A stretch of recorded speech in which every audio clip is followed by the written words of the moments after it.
Bonjour, je m'appelle Karine Geoffrion et dans le cadre du Salon du livre de l'Outaouais 2021, j'aimerais saluer spécialement les lecteurs et les lectrices de cette belle région.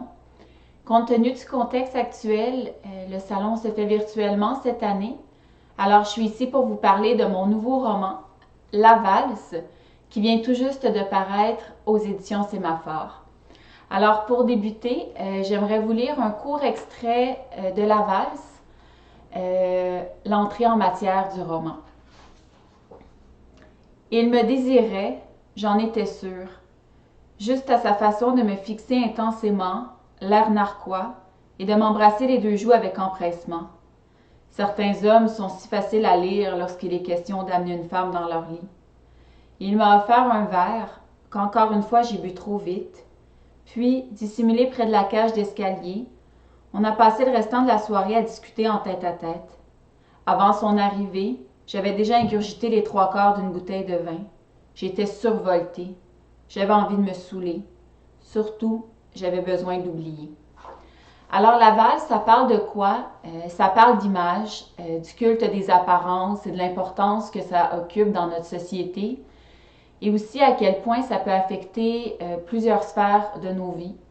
Être en représentation de son corps, de son couple, de ses enfants, de son quotidien, aussi banal soit-il, sur les réseaux sociaux par exemple. J'ai eu envie de parler surtout du fossé ou du décalage qui peut exister entre notre moi privé, ce que l'on est lorsqu'on est seul face à nous-mêmes, et notre moi public, ce que l'on expose aux autres, ce que l'on projette, parfois par petite ou forte dose de contrôle.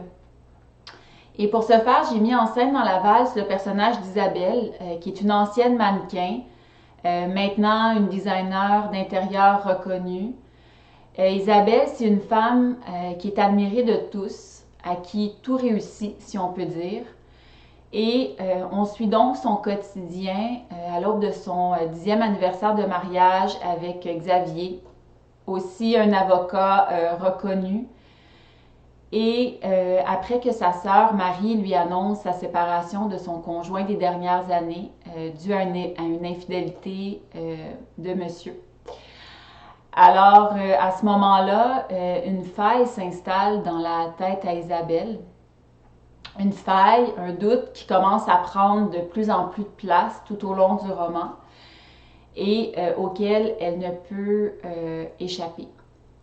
Alors, dans la valse, j'ai voulu montrer l'envers du décor lorsque les projecteurs sont éteints et exposer sans filtre les silences, les mensonges, les non-dits, les trahisons qui peuvent se cacher derrière une image en apparence parfaite ou lisse, si on peut dire. Alors, voilà, si vous avez envie d'en savoir davantage sur la valse, je vous invite à consulter le numéro actuel des libraires, donc de février-mars 2021, dans lequel j'ai fait une entrevue avec Josiane Paradis au sujet de la valse. Et ben voilà, le livre est disponible dans toutes les librairies et je vous invite aussi à consulter le site des éditions Sémaphore. Je vous remercie pour votre écoute.